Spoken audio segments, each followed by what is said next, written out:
Auspicious greetings. Welcome to the 2022 BLIA Cloud Lecture Series. I am your MC, Richard Young. I'm from BLIA Los Angeles. Before I welcome our lecturer, I'm going to do a quick introduction. Our lecturer today is Emeritus Professor of the Department of East Asian Languages and Cultures of the University of California, Berkeley, and is Emeritus Professor of Religious Studies at the University of the West. He has dedicated his life to the development, research, and teachings of Buddhism. Instrumental in building the field of Buddhism, he has authored, reviewed, and edited numerous publications. Some of them include Prajnaparamita and Related Systems, the Korean Buddhist Canon, Buddhist Scriptures, Early Chan in China and Tibet, and the Assimilation of Buddhism in Korea. If you ever look at his CV, which I have, the list actually goes on. It's quite a bit of publications. He has also founded the Electronic Cultural Atlas Initiative. This initiative, which uses technology to map how Buddhism is spread from not just the present, but the past to the present. So you kind of see that timeline going on. The most inspiring to me is he has also helped bring Buddhist education to the incarcerated and helped inspire a group called the Engaged Buddhist Alliance. It's a nonprofit organization that provides college-level classes on Buddhism at a few Southern California state prisons. Now, currently, he serves on the board of directors at the Nan Tien Institute in Unandaura, Australia, and is an advisor in helping to translate the Foban Dictionary of Buddhism to English. And this is not something like super easy to do. This volume is 8 volumes long, so it's quite a bit. It's a big endeavor. So before I bring out our guest or our lecturer, quick reminder, after the lecture, there will be a Q&A portion. So please stick around, submit your questions through the chat.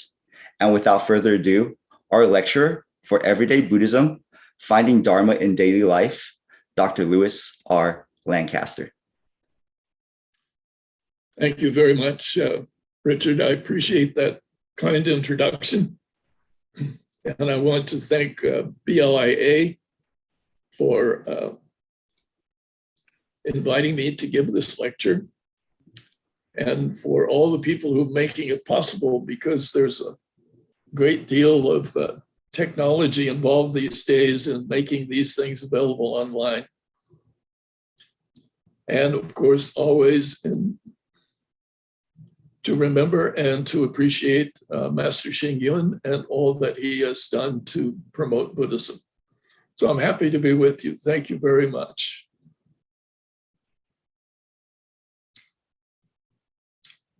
When I had my first introduction to Buddhism nearly 70 years ago, the 3 gems, that is the Buddha, the Sangha, the community of followers, the teaching, the Dharma, were used to describe the history and the thought of the tradition. So at first, I understood the gem of teaching to be the remembered words of the founder, as preserved in hundreds of Buddhist texts in multiple languages. However, questions arose when I read the opening passages of the Mahayana text named Perfection of Wisdom, Prajnaparamita. There, I found a more complex view about what constitutes the teachings. The scene as depicted in that text has the Buddha turning to his disciple Subhuti and telling him to teach the community about the perfection of wisdom. So the sutra not only contains the words of the Buddha, but also those of his followers.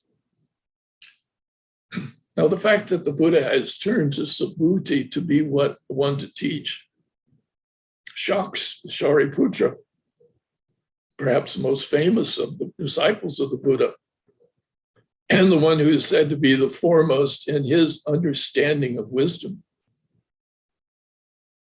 Shariputra wonders how Subhuti could possibly be asked to teach, especially since he, Shariputra, is present in the assembly. Well, Subhuti is fully aware of the disquiet in Shariputra and probably many others in the group surrounding the Buddha. So Subhuti speaks to Shariputra about his concern over what constitutes the authentic teaching of the Dharma. He tells Shariputra and all those in the audience that if someone teaches in accord with the way things really are, that is,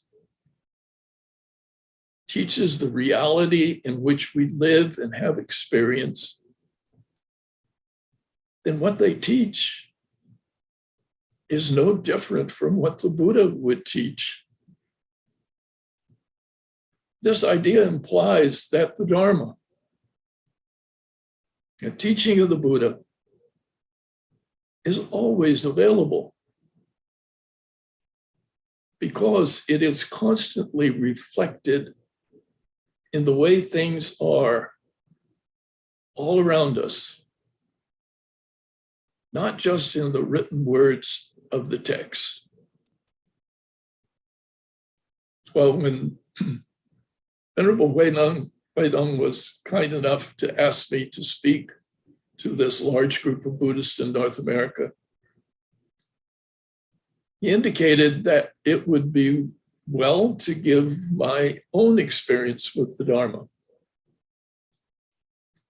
Well, not being enlightened, I worry that my thoughts may not be a clear and accurate description of the Dharma.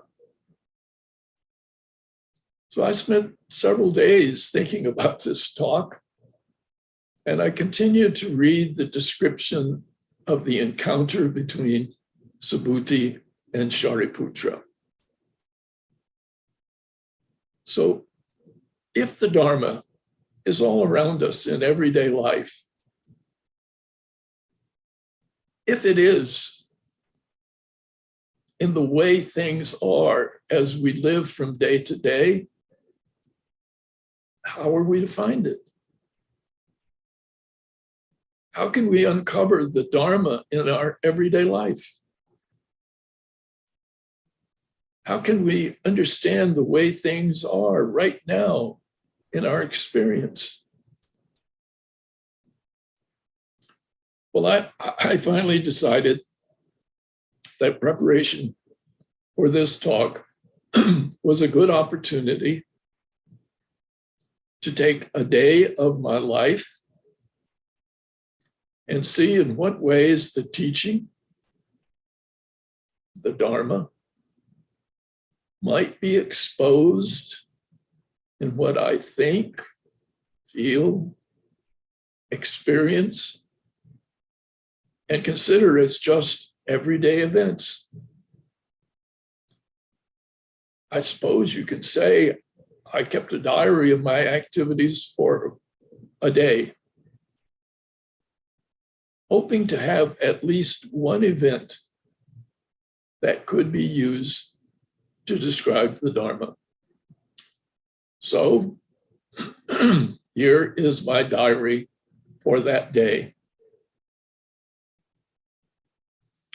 Now, I'm something of a night owl. And that day starts just after midnight when I go to bed. Sometime during the early morning hours, when I'm in deep sleep, I have a dream that's upsetting. In my dream, I'm searching for my classroom because it's time for me to teach. But no matter where I look, I cannot find the place. Well, because of the pandemic, I have taught from my room at home on the internet and have not been in a classroom for over 2 years. So my brain seems to be reacting, wanting to know why I'm not doing what I have done for decades. In my dream, I grow increasingly anxious because I'm going to miss my face-to-face class in a room. And it's painful to think that I can't find this room.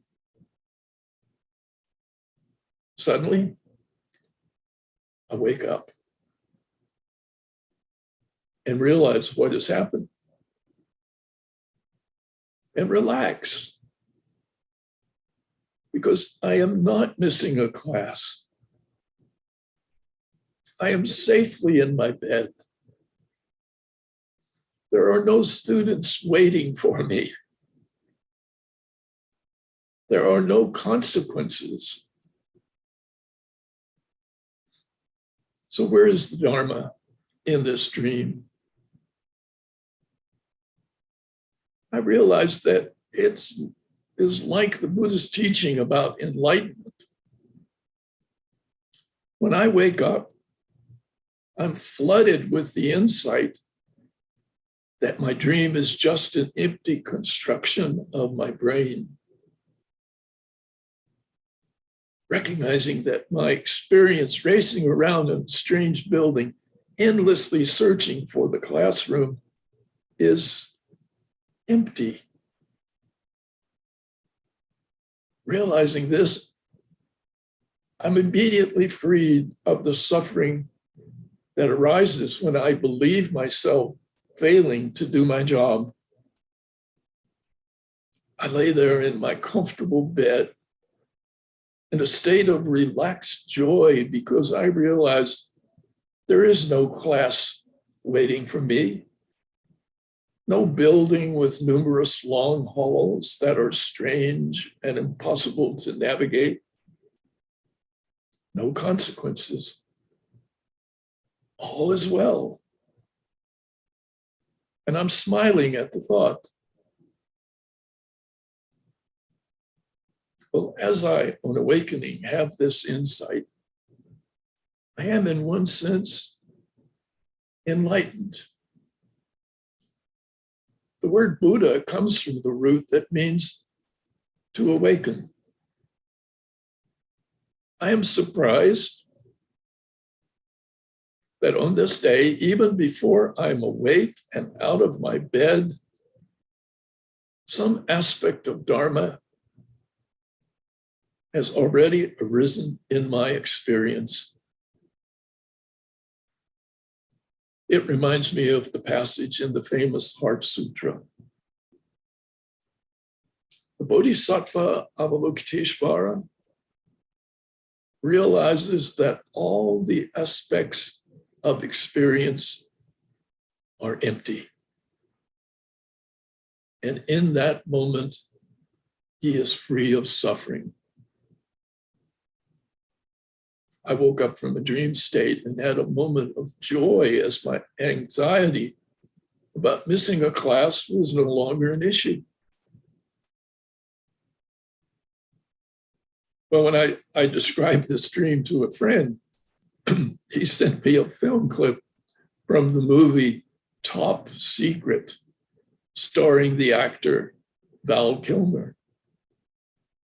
In one scene, the hero is being beaten by Nazi soldiers who are trying to get him to divulge the top secret. Well, the torture is so extreme that he faints and becomes unconscious.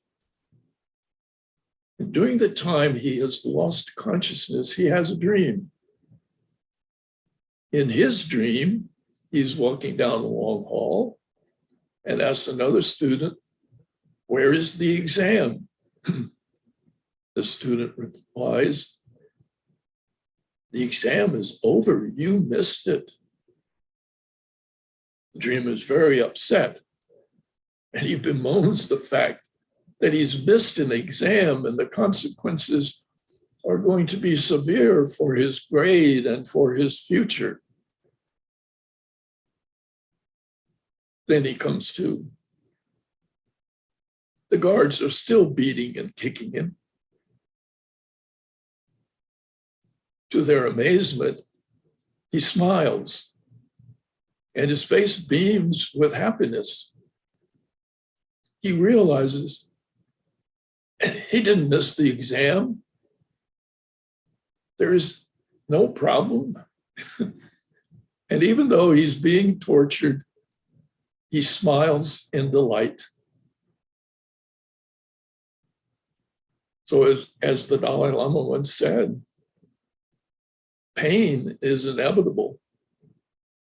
Suffering is optional. Of course, Avalokiteshvara did more than wake up from a dream. His awakening was from a conscious state in which all the aspects of experience are fully in operation. When he realizes that all of these experiences are empty, he is freed from suffering. Now, I don't mean to infer that my dream event is equal to what Avalokiteshvara experienced, but it certainly helped me to have a better idea of what the sutra passage describes. Well, the next moment of my day is getting out of bed. As I get up from the bed, my first act is to reach for my cane. In doing so, I come face to face with two of the three great messengers of Buddhism, the three being illness, old age, and death. My need to walk with a cane is because I have the illness of peripheral neuropathy, where my feet are numb and I have a significant loss of balance, hence the need for a cane. Nearing 90, the messenger of old age is ever near to remind me of weakness in my body and the nearness of death. Just as Shakyamuni in his youth met the three great messengers when he went out riding and saw a sick person, an old person, and a corpse. So I meet two of these messengers as I struggle to stand up and start the day. So, to my surprise, even before I start the day's activities, I have already come in contact with Dharma in the experience of the emptiness of my dream event and the joy that the recognition of that emptiness gave me. And as I get out of bed and start to dress for the day, old age and illness are there waiting for me. Well, the day is beginning. Outside the front door, a hummingbird has built a tiny nest hidden away in the leaves of a bamboo plant. For a few weeks, I've watched the construction of the nest, the laying of two tiny eggs, and the arrival of two chicks who peck their way out when they hatch. They've grown too large for both to stay in the nest, and as they grow, they begin to flap their wings. This day, they have both left the nest and stand on the nearby branch and flutter from the branch back to the nest. Then both of them fly up to a high branch and they seem ready to go out into the world. Well, sure enough, later in the day, I look for them and they're gone. My learning of Dharma from the hummingbirds is everything changes. Nothing remains static. The tiny birds have undergone growth every day. And when they're no longer just nestlings, it's time for them to leave. I'm sad to see them go. We all face something similar with our children. They don't remain infants, toddlers, youngsters. They mature and change and have to go out into the world to find their destiny. The empty nest is teaching us that everything undergoes change at every moment. And the acceptance of this reality is a major step in our own development. The great lesson for me to be learned from this is detachment. I could have caught the two birds and kept them. However, I can't think of anything more cruel than putting those two young hummingbirds in a cage. I remember when I first wanted to go away from home and into the world on my own. So while I'm sad to see the birds leave, I also give them my wish for a full life out there as they fly. Their process of maturity has given me insight into the reality of constant change and the need to be able to detach from a wish to hold on to things even when it's inappropriate and damaging. Well, my next event for the day is receiving an email. It's from a doctor at UCLA telling me that my blood sample has been sent to the lab to see if my neuropathy is related to my genes. Have I inherited the illness? In this new era of DNA, it's possible to identify spikes in the genetic sequence that indicates a potential for certain diseases. At this point in time, there's nothing to be done for me from the results. However, the data will be included in research for future methods of treatment. And my descendants can be aware that this tendency exists, and they will understand what is happening if symptoms occur in them.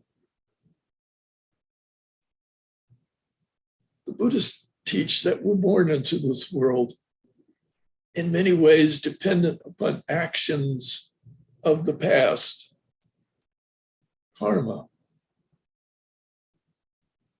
The presence of certain structures in my DNA are tied to ancient patterns and events that still have an impact on me. The email from the doctor has reminded me of my karmic heritage.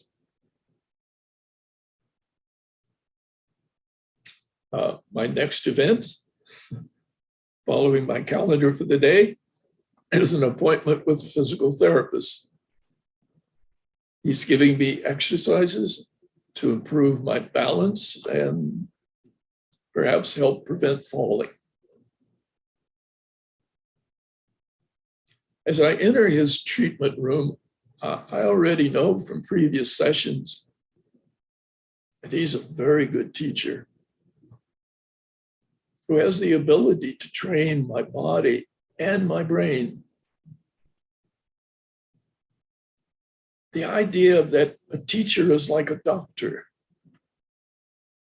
brings to mind passages in the text describing the Buddha to be like a doctor who has the knowledge of what's needed by a patient, what medicines, what teachings will be effective. The idea uses the metaphor that the Buddha has the ability to cure the illness of suffering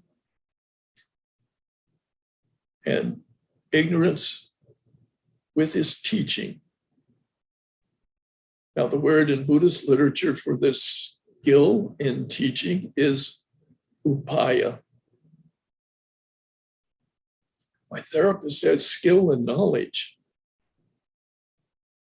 And in his care, I experienced the great value of having a teacher who has skill, upaya.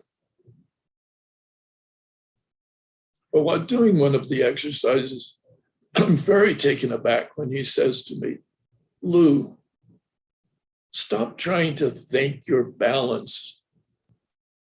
You can't think balance. By the time you think I must lean to the left or right, it will be too late and you will be on the ground.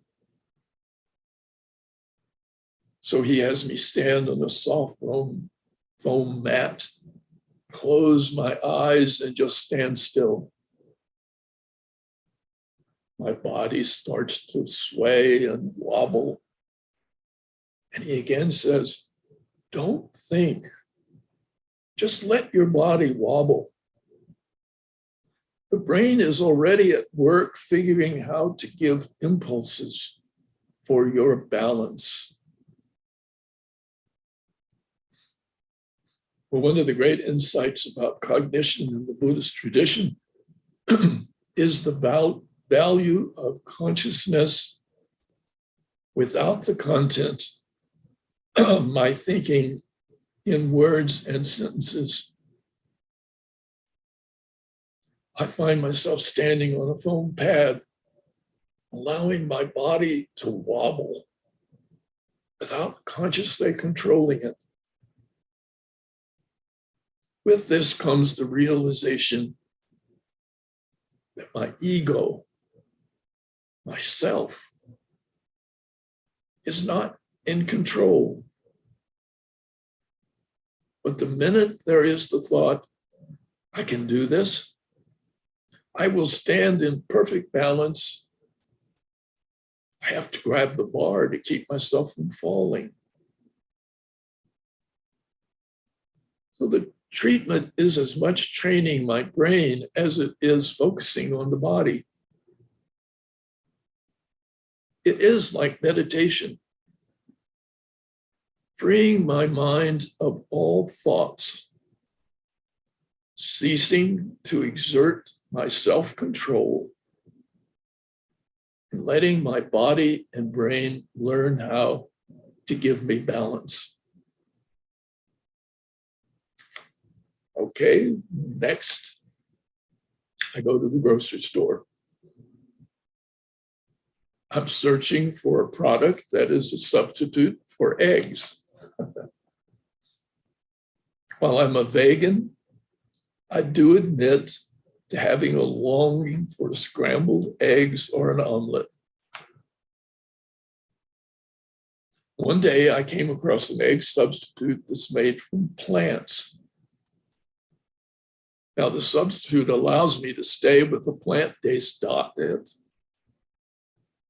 but have an experience that's close to my old favorite egg dishes. As I enter the store, I'm anxious to find my substitute and immediately head for the shelf where it is displayed. When I get there, none of the containers that I want are there. Even when I ask a staff member of the store if there are any in the storage room, the answer is no, we're out of the product. My desires are not being met, and I suffer. The first sentence that the Buddha taught was, there is suffering, Sanskrit word dukkha. Now we translate the word dukkha as suffering, but it also means disappointment, dissatisfaction, frustration. My desire to have something has left me with dissatisfaction.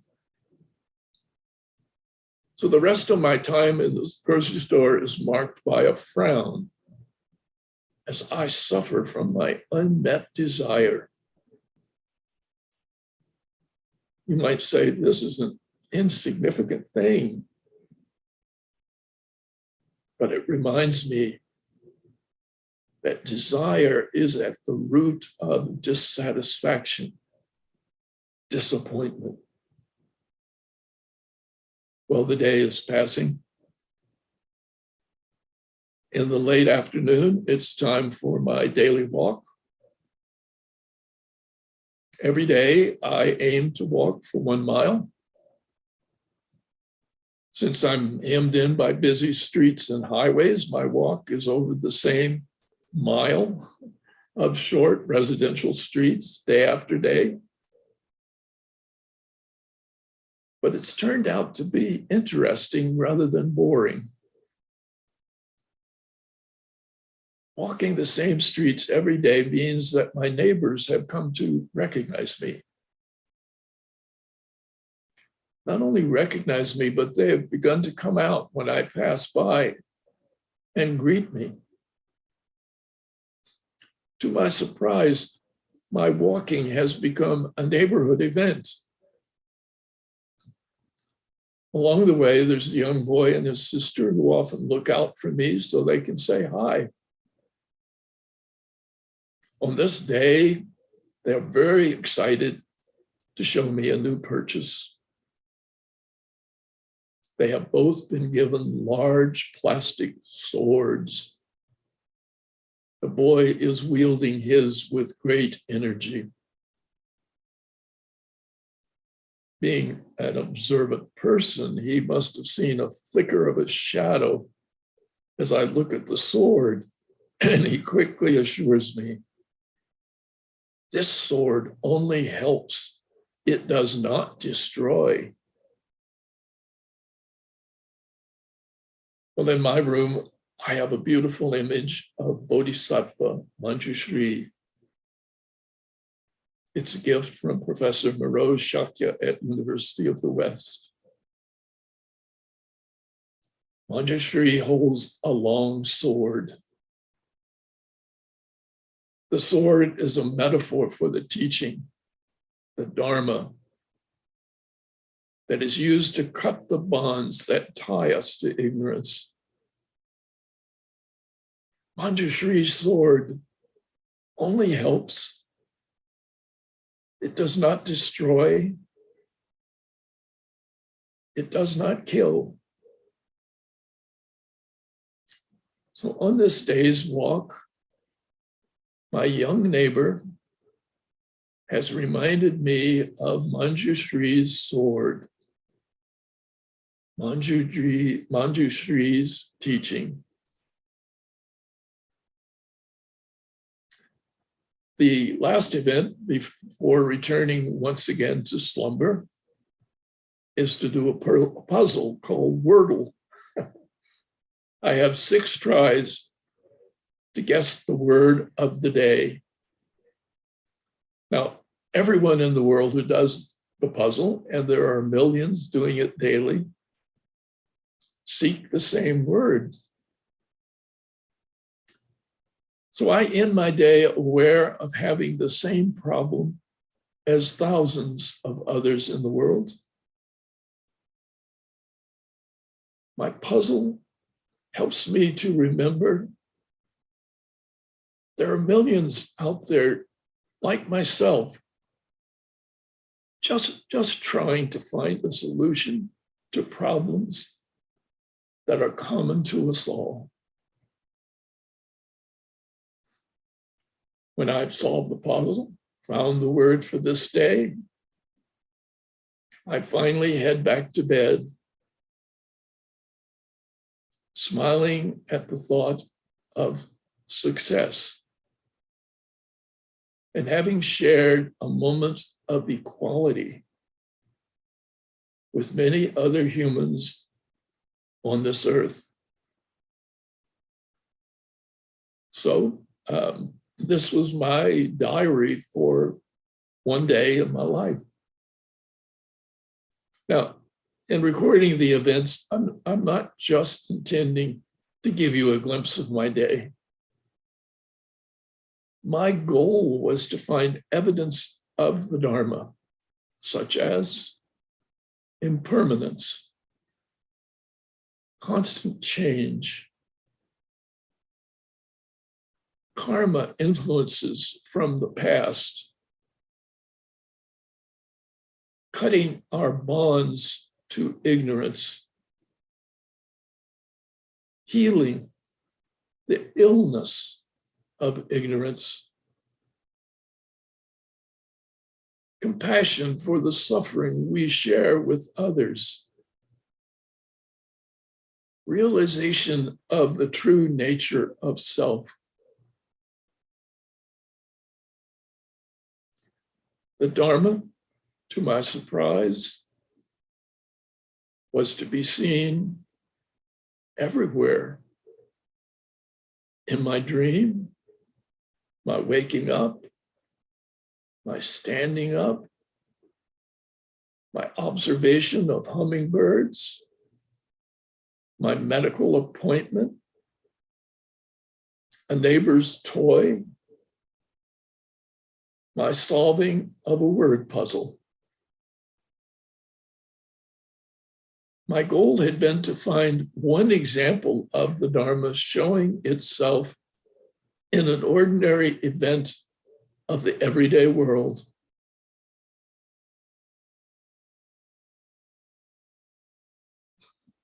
Instead, I couldn't seem to find an example where the Dharma was missing from an experience. So if I can be aware of the reality of things as they are, then just living my life day by day is filled with constant teachings. I now know that the Dharma, the reality of the way things really are, will be waiting for me tomorrow in a whole host of different forms. Buddhism is indeed an everyday matter. The Dharma is not just in text, not just expressed in the temple or monastery, not just a sacred ritual. It is in our daily experiences. It is with us at every moment. It is with us now. Thank you.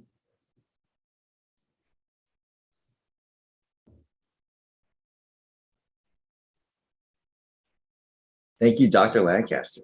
It's quite mind-blowing how everyday experiences like sleeping and dreaming, grocery shopping, even playing Wordle, that we can find or better understand Dharma in those little experiences. Like you said, Dharma is everywhere. We're going to now begin our Q&A portion of the lecture. If you would like to submit a question, go ahead, submit your question through Zoom or YouTube. And our admin team will send them through and I'll read those questions out loud. So we have a question already talking about our lives. X and Y generations are facing a lot of challenges. in different aspects of life. As a Buddhist practitioner, what advice would you kindly give them?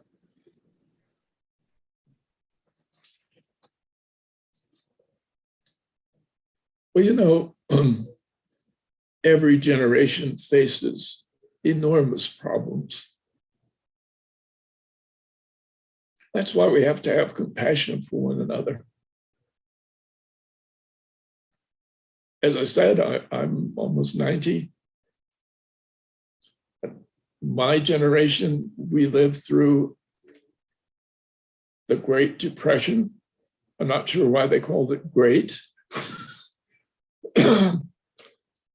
World War II, the Asian wars in Korea and Vietnam. Every generation faces these. But I do feel that it's very difficult for the present generations because this is a time of such great change. And we're unable to always quickly and agilely respond to the changes. And the pandemic has left many young people with a whole year out of their experience of school with others. And it's hard. And we need to be aware of this. It's very disturbing to read how many suicides among youth there are today. It's a growing thing. Our generations need us. For the Buddhist tradition and for the Sangha and for the help which we can give to help people who are suffering, it's not just some kind of intellectual exercise. For some people, it's life and death. So we really do need to be very aware of how important it is for us to express our compassion,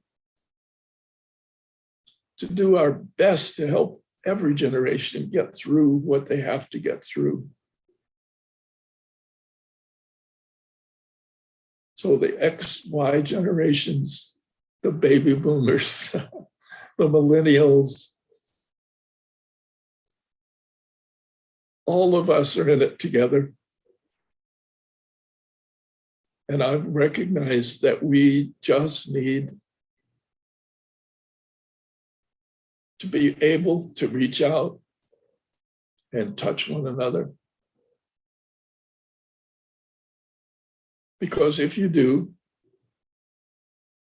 sometimes when you look back on your life, you will say,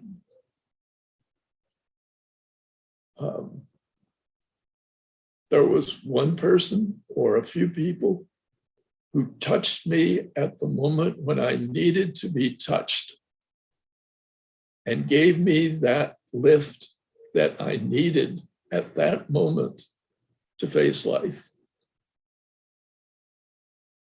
So it's a good question. I can't give you a really good answer. No, totally, that was a good response. I can totally see being more mindful of others and building those good infinities that we always want to build to kind of lead them in the right direction, to say. Another question, kind of going back to seeing Dharma in life. Why is it sometimes so hard for people to see and realize the Dharma in their life?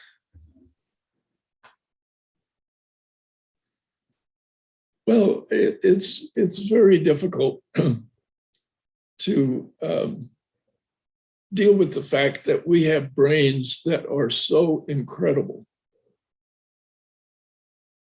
Our brains present the external world to us in a way which is very hard to deny. And because of this, We are so influenced by what we see and hear and taste and touch.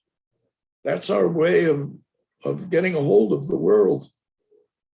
And it all seems real, and it all seems exactly the way our brains are showing it to us.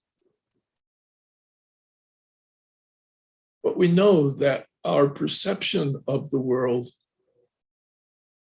is something which we construct ourselves.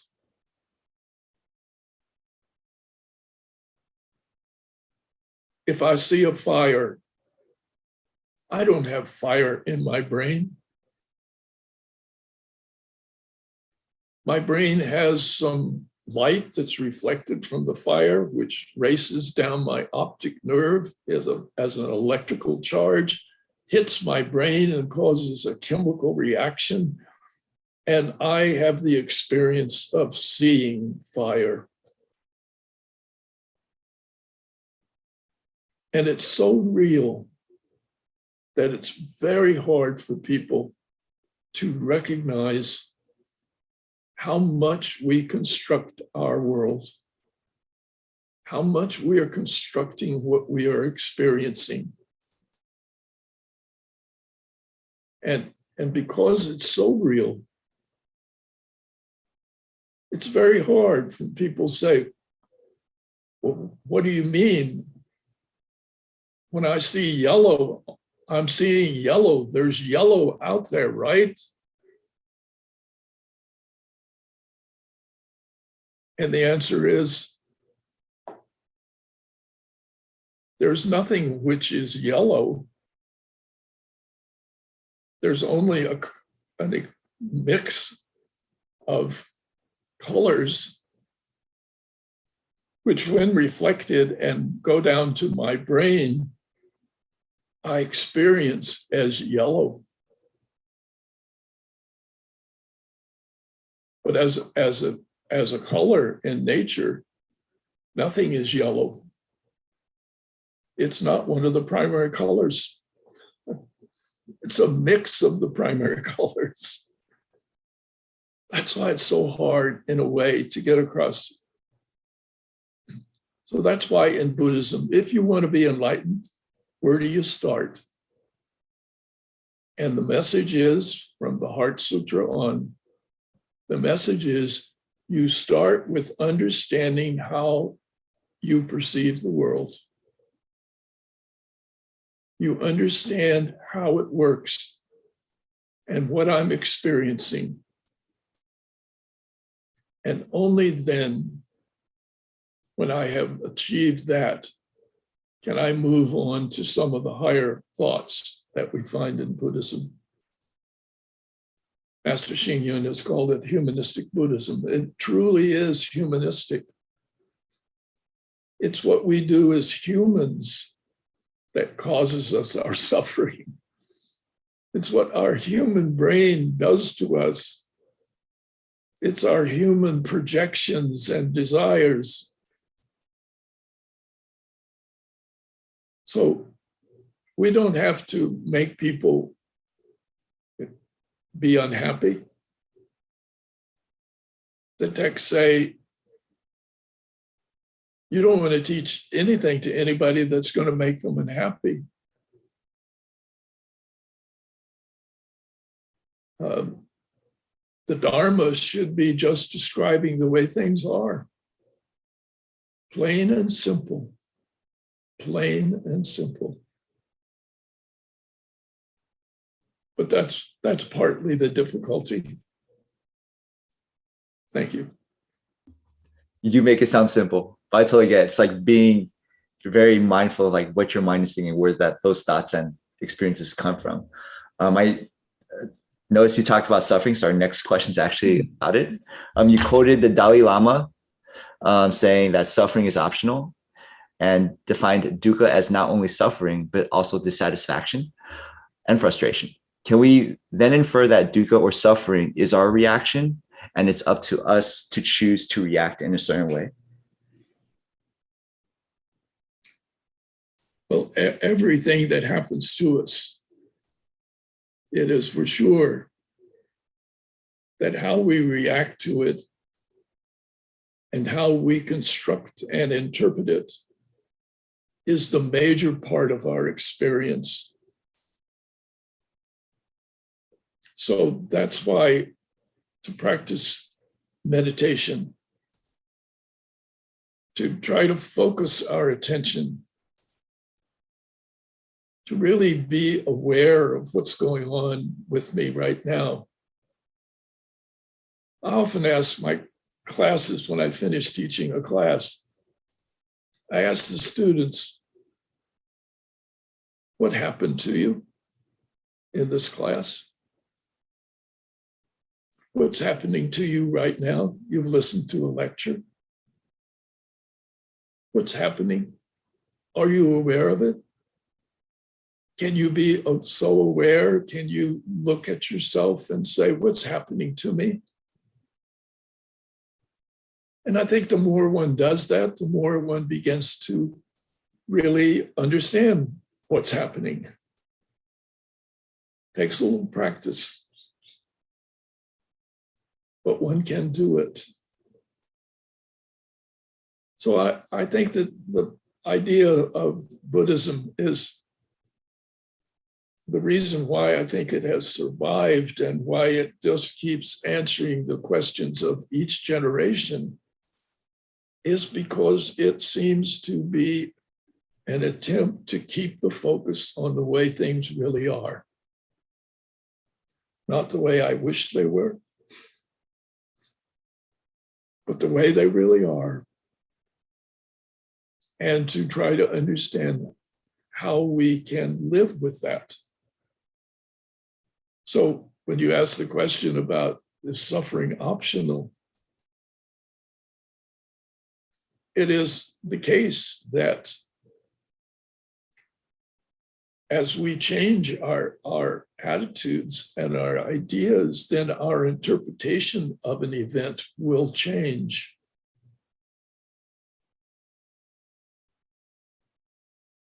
And when you have a situation where you normally might think it to be terrible, but if I can look at it and try to ask myself the question, what's going on here? What's happening? I need to know what's really happening. And once you know that, just the acceptance of what's happening can often give you a lot of relief. Thank you. I really like that message of hope you gave, of like, it's just practice. Over time, it'll get better and better and better. Kind of going back to just idea of practicing and learning Buddhism and seeing Dharma.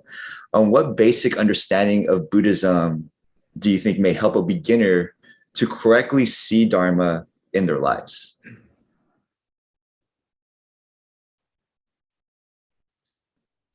Well, I ask myself that question very often, Richard.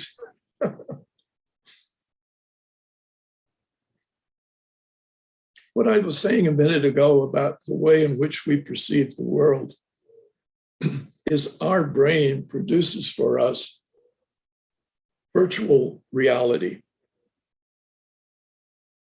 What we experience is virtual reality. We experience the warmth of fire, but we don't have fire in us. It's virtual. We are once removed from it when we have that experience. I really believe that probably the current generation who do games, computer games, are more, have a greater ability to understand virtual reality. They play with it all the time. They understand what virtual reality is. And it doesn't make them dizzy. You know, we have this exhibit of my Atlas of Maritime Buddhism at the Buddha Museum in Kaohsiung. And it's all virtual reality, truly. And it's immersive, and you have it all around you. And young people have no trouble. Older people get dizzy and seasick. Young people we could start teaching young people about Buddhism by the game. What is the reality in the game you play? Are there soldiers? Are there fights? Are there deaths? And if not, what's happening when you play a game? And you could go from there and tell them, this is what we do every day. Our brain creates a virtual reality, and we have to learn how to live with it. So Buddhism is teaching us how to play the game of life. We only get it virtually, but we use that virtual reality just like a simulator for somebody who's learning how to fly a plane. They sit for hours in a simulator where all they see is a screen in front of them, and they learn how to land the plane and take off. And they do as well as people who actually learn by physically flying the plane. We can learn from virtual reality. We do. So I think there are all sorts of upayas, skill in teaching. So my theory is this: you don't deny something that people are using, like computer games. We ought to transform them, though. We ought to take that technology and transform it into something that we would wish to communicate. Not all the violence, but do we have Buddhist computer games? And shouldn't we? Isn't this where our children are? Isn't this where a whole generation is? I think that's been the wonderful part of Master Xing Yun's teachings through the years. He always goes to where people are. He creates a tradition which uses music, television, radio, sports, art. He goes to where people are. He doesn't ask people to come to him. And I think that's been the power of his tradition. And I think that's something which we all should probably learn how to do more, is to reach out and go to where people are. Thank you. So it definitely sounds like observing those causes and conditions, as they would say, and just kind of adjusting towards that and making Buddhism work. The next question is more like advice. It looks like someone's asking for advice about something. It says, how should I deal with a coworker that is 24/7 bad intentioned and almost on a daily basis on the behalf, like at the expense of others, I guess? They wanted to see what your thoughts were on that. Like, what advice would you give? Of course, it's very hard.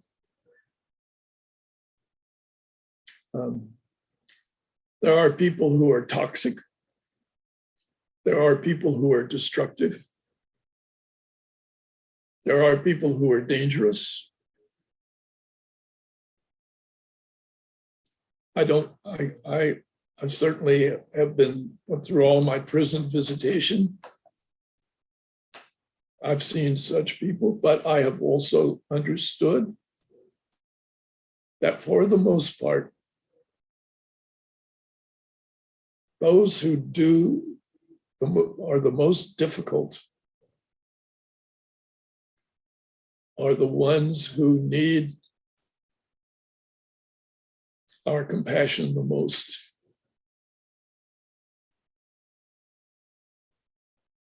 Difficult behavior is often a cry of pain and discomfort and dukkha. It doesn't mean that one should roll over. It doesn't mean that you allow a dangerous person to be out in the world. I never ask for that. But I do have to say that from a Buddhist perspective,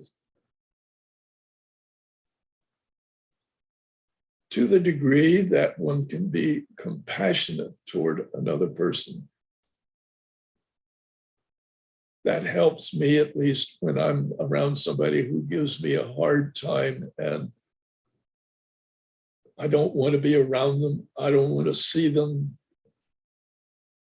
I resent them.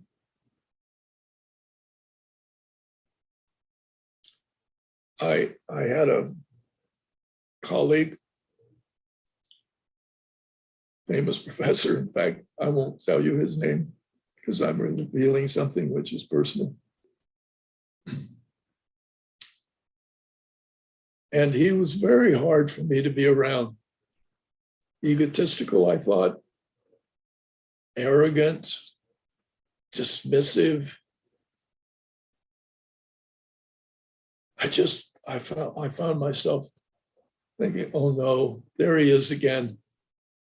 I'm in for it. I'm going to have to hear something which is either a complaint about somebody else who's not worthy, or I'm going to hear how wonderful he is.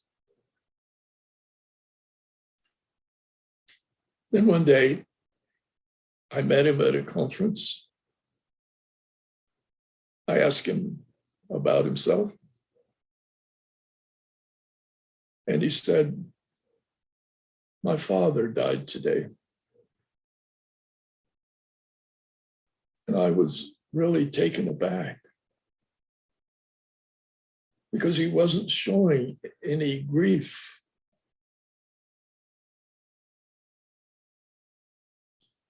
And he then told me who his father was. I had not realized his father was also very famous.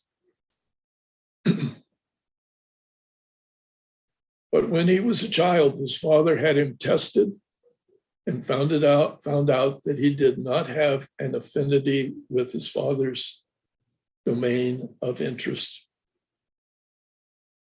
And thereafter, his father dismissed him. And even when he became in his own right and with his own discipline, a major figure in the academic world, his father would never accept it. I looked at him and I thought, what would it have been like to grow up as a child where you were totally rejected because of who you are and what your talents and skills are? And this arrogant, egotistical person, suddenly, I loved him.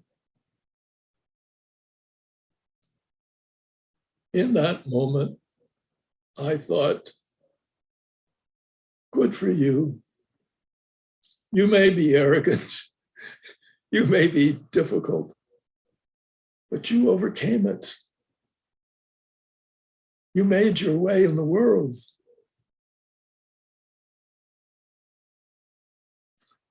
It was very fun. It was amazing to me that just in a single moment, my attitude to him changed from being, I can't stand this person, to I love this person.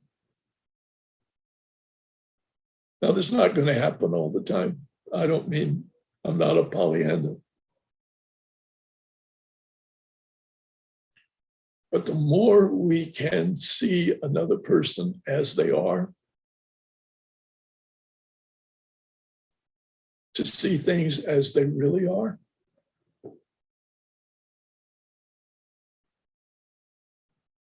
and to allow them as much as possible the space to be who they are. Hard as it is sometimes. You'll be surprised, I think, as I am, how often I come to love somebody because I really have found out about them and know them. So I don't know anything else to tell you. It doesn't always work. Thank you. No, thank you for sharing that personal story. It kind of like goes back and connects to what you said about seeing the reality of things and reaching out, making those good affinities, make sure people are actually being seen. That was really nice. Kind of did answer that question, just kind of being more compassionate.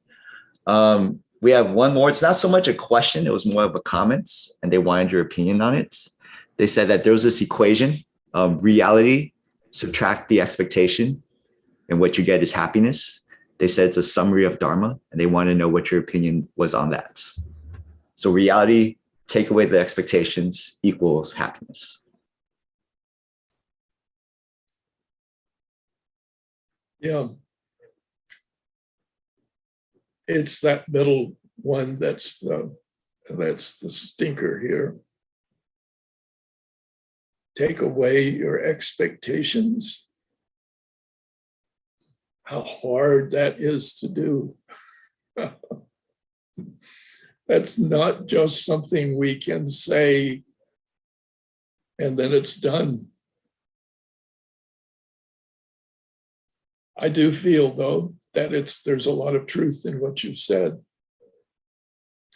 I know that if I can say to myself, I'm going into a certain situation,